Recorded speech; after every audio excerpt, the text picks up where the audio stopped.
January 23rd, 1976.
Kalamazoo, Michigan. By the way, Kalamazoo has the greatest name for a newspaper I ever heard in my life. It just has a nice alliterative sound. Well, all right, I'll give you a clue. It starts with a G. G-A-Z.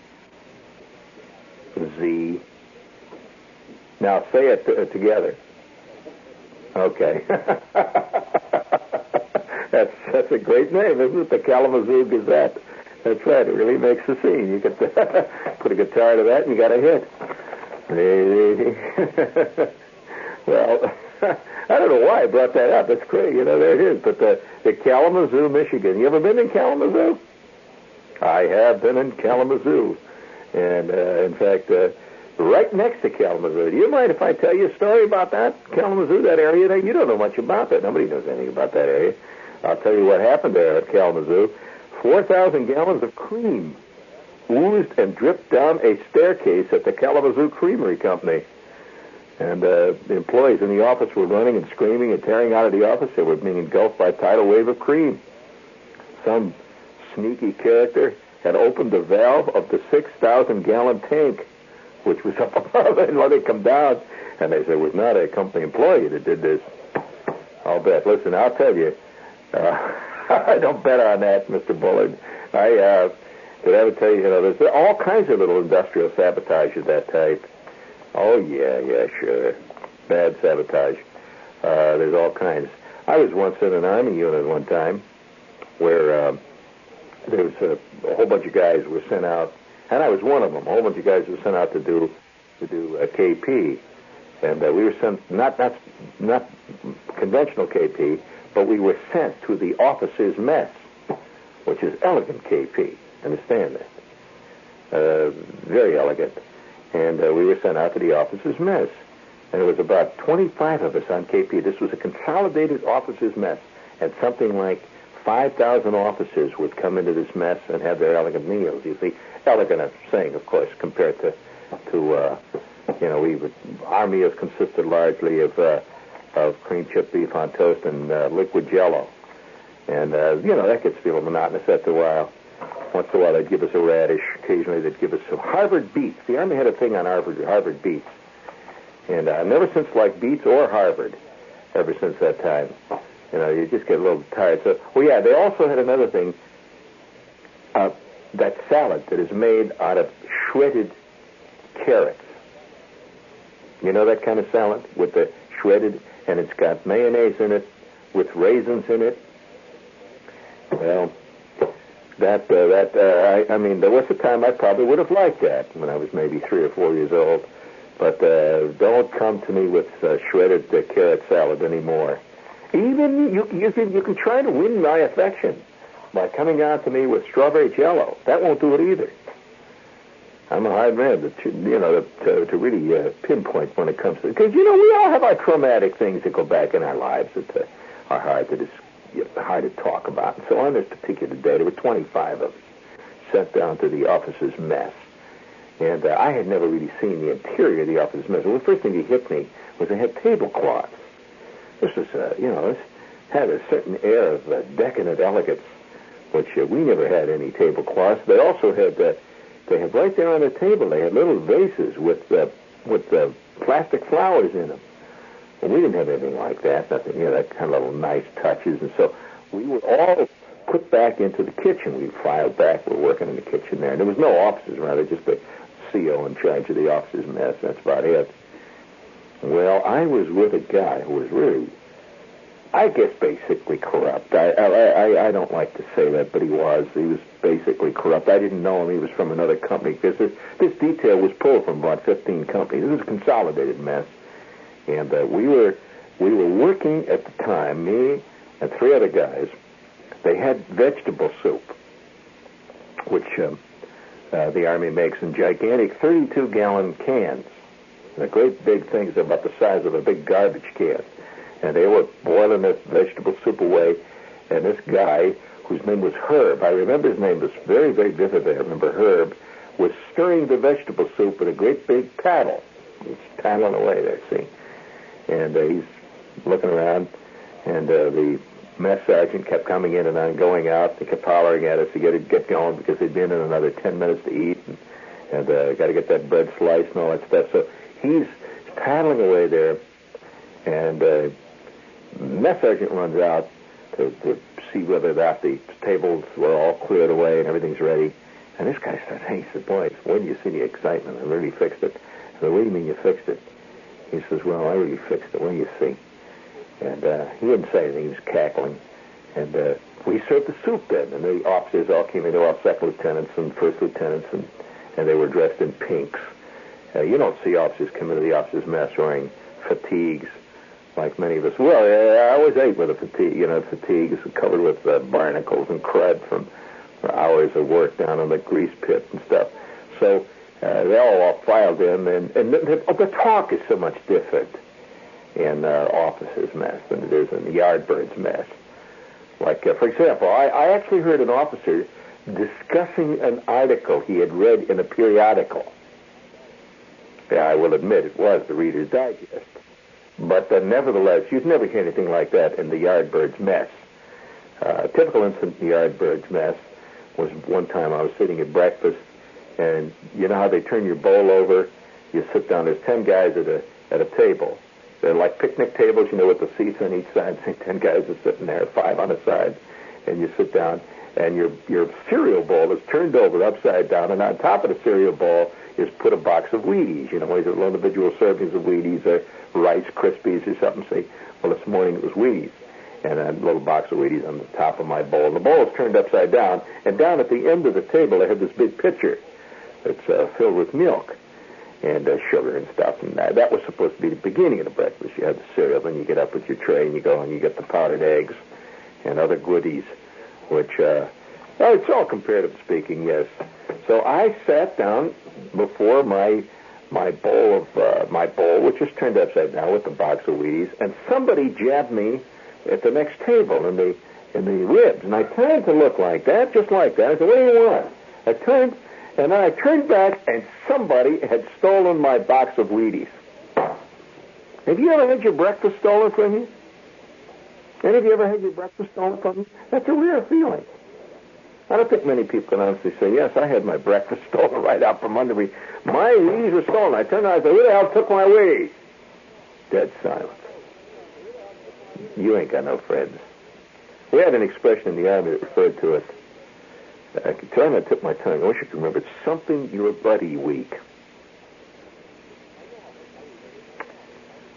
something that it's just. I know I'll remember it as soon as I get up the air. It's a word, a common word. You see it a lot in the subway. Something. I can't remember. Something Your Buddy Week. I remember that at the show. But we used to celebrate that every day in the company. I mean, there was none of the casual bonhomie that you see in movie versions of the Army companies. No way, you know. It was a constant little infighting and kneeing and gouging that went on. I mean, it was man at his best. Well, nevertheless, on this particular day, we all went out serving the officers' mess. We put on white coats over our fatigues, and we were now serving. Instead of cooking the stuff, we were serving it. So we were serving the soup first, which is, of course, classical. You serve the soup before you serve the cauliflower. So we had the soup in big pitchers, you know, like milk pitchers, and we were pouring soup in bowls. So I'm going out there and pouring the soup in bowls, and about 3 other GIs were out there pouring soup in bowls, and the officers were sitting there very elegantly. They even had napkins. Napkins. Wowee. You know, they had everything but, napkin rings. And so they might have had that. I didn't see it, but they had napkins, which impressed me mightily. Well, I served the soup, and I go back into the back of the kitchen. And now the soup has been served. You hear the guys eating soup, you know, they hear the dishes clinking, and the mess sergeant says, "Come on, you guys, let's get going. I'm going to get that roast beef ready, and don't forget you guy over there," he says, with the cauliflower on the trays. I want that, bring it out hot. I want plenty of butter on it for the officer's mess. So we're putting that stuff together and putting it in trays. We're going to take it out and serve it. When the second lieutenant got up and ran out, with an inchoate cry, he ran out of the mess hall. And I knew what the hell was going on. I came back in there, and this GI Herb is sitting on the bottom of the bread rack, laughing his guts out. I said, "What is it, Herb?" He says, "I put 2 boxes of X-Lax in the soup." That's true industrial sabotage. And I might add, remember, this was the entire officer complement of the post. It was great. We had the afternoon off. I mean, would you please, Herb? You have to hear this story because did you ever, when you were any time in your life, did you ever go on any tour of an industrial plant? That is a classic American thing, to be taken on a tour of the International Widget Corporation, East Peoria branch, where they make pot handles. And you can go, you've seen that. They often give you a sample of the pot handles, right? And you go on a big tour, and this is world renowned. You know, I just got back from a tour of the Guinness Stout plant, where they make stout. And in keeping with the tradition, they gave us a few samples. Some guys are still there on the tour. They never left. They won't go now. They're just sitting down there drinking it up. But nevertheless, when I was a kid, we used to live in northern Indiana. Remember, northern Indiana. I'm going to explain something to you here that you may perhaps don't know. It may surprise you to know that there is a rich and varied life that goes on in other parts of the country. Now, that is somewhat of a cultural surprise to people who have lived their entire life in the East and have read only the New York Post, Pete Hamill, and an occasional novel by Norman Mailer or Philip Roth. There is a rich and varied life that goes on in other parts of the country. That they never heard of the rich and varied life that goes on Lexington Avenue. You can go for 4,000 miles in Indiana and see nothing but Sears Roebuck signs. Places saying International Harvester Dealer straight ahead. Once in a while you'll pass a sign that says, "Welcome, Rotary Club, meets every Wednesday." And you're in a town, but you can't see the town. You know, you just went right through, there's nothing there. And corn. You know, the corn sometimes, you can be in a field of corn driving along a road in Indiana, and the corn is so high that it blocks out literally part of the sky. It just zaps like you're going through a canyon. And it's heated, you see, because the corn radiates moisture and everything. Boy, you're driving like 500 degrees when you're whipping through a cornfield like that. And you can hear, if you ever stop your car, you turn your key off, and you hear just the sound of millions of humming insects when you're down in the middle of a cornfield. And you could smell the corn. It's really a distinctive, rich smell. Well, so what do when you live in a place like Indiana and you want to go on vacation? Where do you go? Well, here, of course, everybody goes to Chadwick Beach, New Jersey, down there, the land of the really creative telephone pole. You get down there in the entire... Have you seen Chadwick Beach? Chadwick Beach is entirely covered with a crisscross mass of telephone poles, like many beach areas, and beer cans and stuff like that. Okay, in Indiana, about every couple of Sundays, would be Sundays, see, and the old man gets the itch. Now, you know how the itch hits in this area. When the itch to get out hits in this area, the Long Island Expressway is one solid sea of iron, bumper to bumper, stretching to the horizon. Where are they going? Well, no place in particular. They're out for what is known euphemistically as a ride. Out for a ride. Well, where do you go? Well, you just go out. Most places, people have a certain place they go, and then they turn around and come back. And join the river that's flowing back to the sea. You see, one river flows away from the sea, one flows back. Well, the old man to get the itch, see, usually roughly about the beginning of summer. Because in the beginning of summer, one is constantly burdened with a false sense of optimism. That's what spring does to you. You figure this is going to be the summer. It's going to go all the way. It's going to be fantastic this summer. More than that, the car's not going to be any problems this year because I got the valves ground. Everything looks good. See, so the old man gets the itch. Usually about Friday afternoon, and Saturday morning, he's out messing around with a car, and he comes in. He says, "Look," he says, "let's put a lunch together, right? Get a lunch together, and we're going to go. We're going to go out. Let's take a trip to Michigan." Well, now Michigan, from where we lived, which was in northern Indiana, was and is. Michigan has not moved since I was a kid. It's still there. So it's Indiana. Michigan was and is the part we went to, roughly about 120 miles. Good trip. Nice round trip. Nice overnight trip. You drive there and you stay in a motel, and the next day you come back, right? Well, we get out in the car, get all packed in with a lunch and the whole business, and we start driving towards Michigan. Now, Michigan was slightly to the east of us and to the north. You'd skirt the lake. You see it on the map there. Well, that's sandy country, dunes as you go, as you leave that northern Indiana part. You go, it's dunes all the way on up. The lake curves up through places called Michigan City, Indiana, which is right on the Michigan border, Mishawaka. And then suddenly you're in Michigan. The minute you were in Michigan, you knew you were in Michigan because the roads were different. Instantly. Just like the roads are different in Jersey than the ones in New York. They're very different. And as soon as we crossed into the Michigan border, over the Michigan border, we're in this town called Niles. Niles, Michigan. You ever heard of it? Well, Niles, Michigan was famous for one thing. You know how towns get famous for things? Niles, Michigan was famous for and still remains famous. That's why I'm reading this. This piece fascinates me. It was famous for the greatest ice cream in the entire Midwest. I don't know why, but Niles, Michigan had the reputation of great ice cream. So it was like automatically, like part of a ritual. We would stop at this place where they had ice cream. And there'd be a lot of other cars, and there's a drive-in.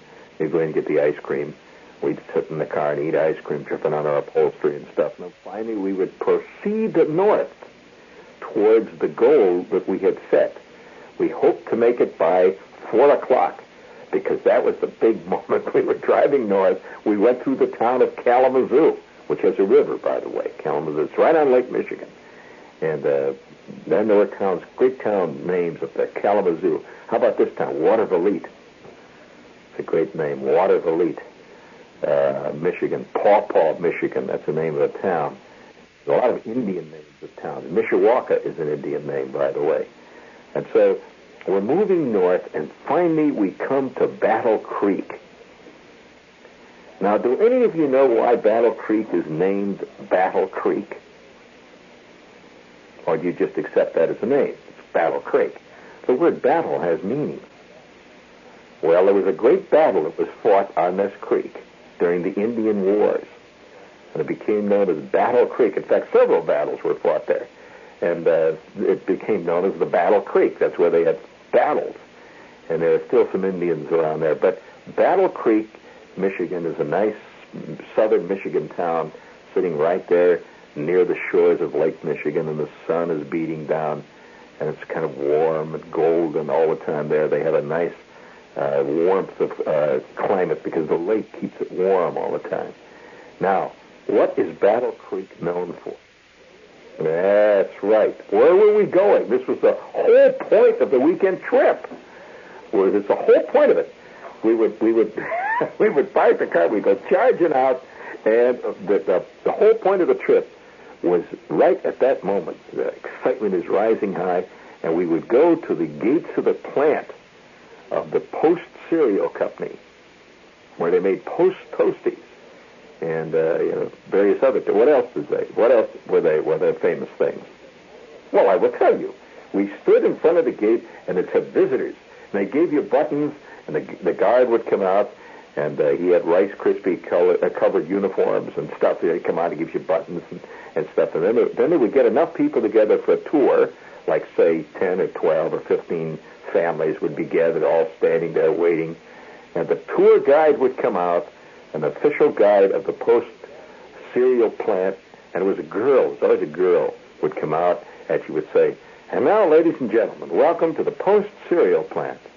We are going to take you on the historic tour of this historic ground, and as all of you stick together now, be sure to keep your button on, because that button identifies what group you're with. Each group has a different color.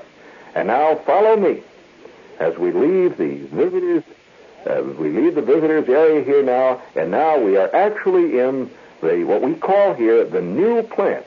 The new plant was built late in the 1920s by Mr. Post, shortly after his first big expansion effort, which was concluded just at the time that World War I ended.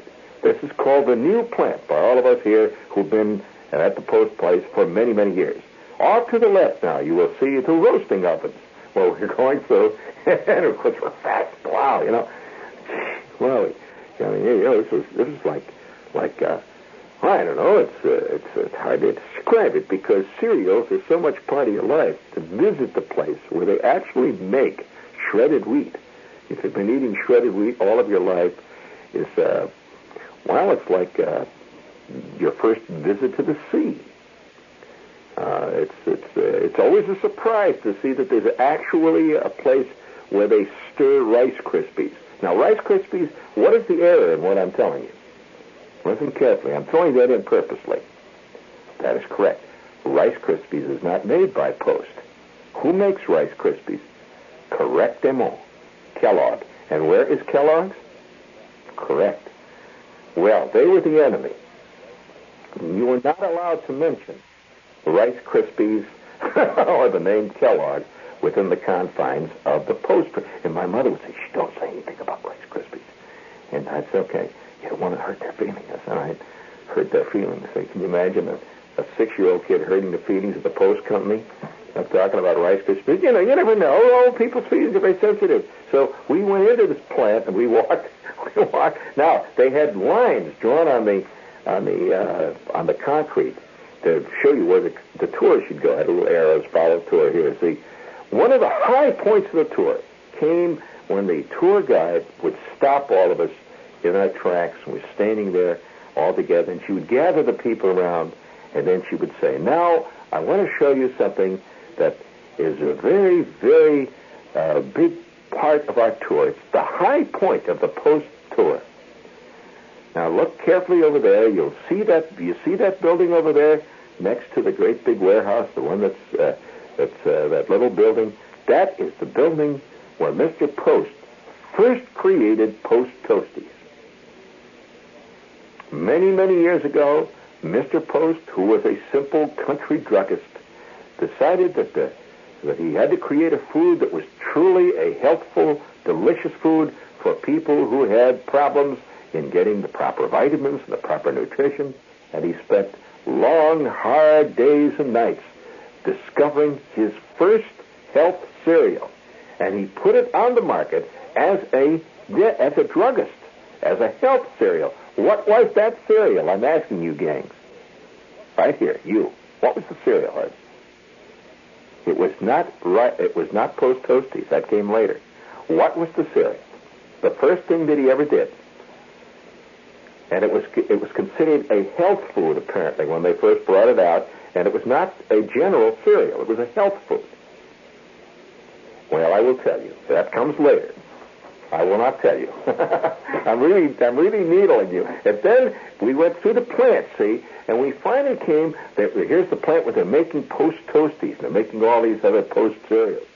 And then we came to a place where she says, and now, ladies and gentlemen, I'm going to have to stop you right here now, because in the next part of our plant, they are making a cereal which is even today one of the deep-held secrets of the Post Company.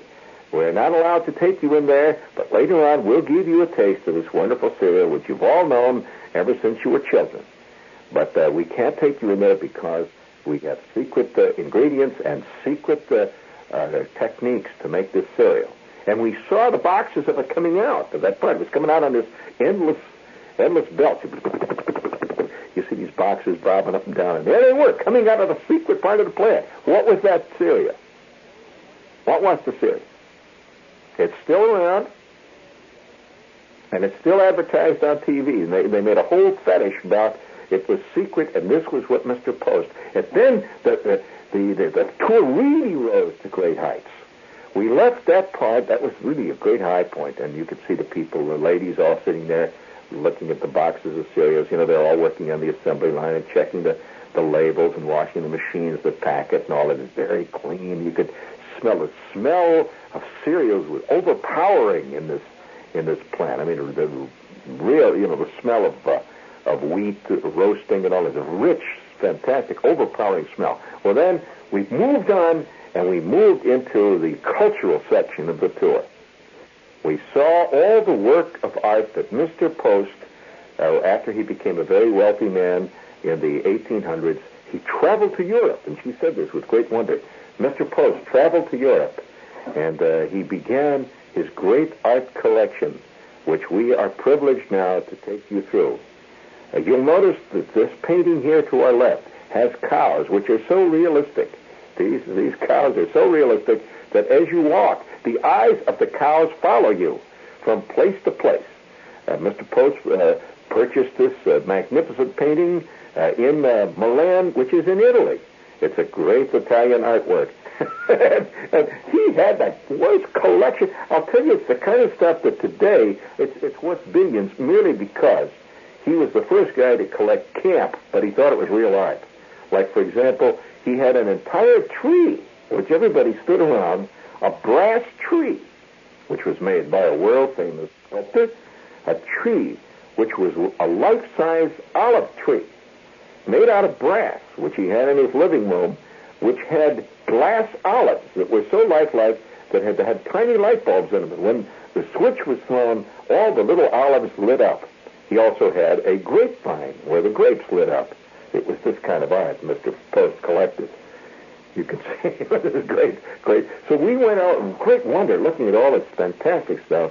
And he had one picture, too, that I just thought was great. He tended to buy pictures of cows standing next to bridges. He liked that. He also liked pictures where guys were riding horses and wearing pink coats and jumping over walls. That was another one. He also had pictures of guys that appeared to have pants on made out of fur, and they were playing flutes. And they had horns, curly hair. You've seen that type. And I had many, many pictures of that sort. And we were led through this with all large crowds of Midwesterners all marveling at this fantastic art that was collected by the man who created the cornflake. And he did. He created the cornflake, And now we were taken in. This was what we were really looking forward to. So we were taken into this room that was like a little dining room. And all of us were served. The lady says, now the high point of our tour, we will be served with a little snack, And you'll be given a little gift to commemorate your visit here, and you'll sign the visitor's book, your historic visit to the Post plant. Well, at that point, they would come out with ice cream that had as an integral ingredient of the ice cream the cereal which you have not been able to think of. The one that he first invented as a health food.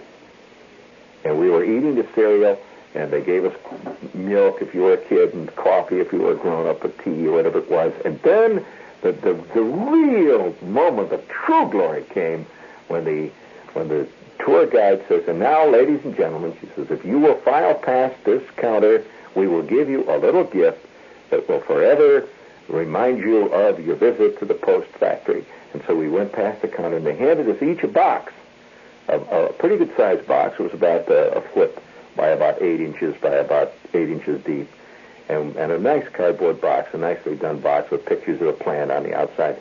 And when you took the top of the box off, inside was a complete assortment of tiny boxes filled with various types of cereals, including, now wait a minute, including a plastic model of the original building where Mr. Post, on that historic day, changed American eating habits. Did you know that he's credited with that? He really is. We eat more cereal in this country than any other country. Most other countries still, the cereals are kind of exotic. But here, we think in terms of breakfast cereals. But you don't find that in many other countries. And Mr. Post is credited with that. Now, what was the cereal? What? You are correct. You are correct. Grape nuts. Now, by the way, has it ever occurred to you, what connection has this cereal got to do with grapes? Very interesting. And it has a connection, but only allegorically. You've come to the right place now. You never thought about these things, did you? Well, he invented the grape nut, and the grape nut was very secret. We went through and you know that the people who have gone through a plant like that, who have had a visit to a thing of this kind, they will talk about it all their lives. Do you know that my Aunt Teresa, all of her life, talked about the time she was taken on a guided tour of the Coca-Cola plant of Winnetka, Illinois. And incidentally, that story was only topped by my Aunt Clara's story that she once was taken on a guided tour of the Curtis Candy plant.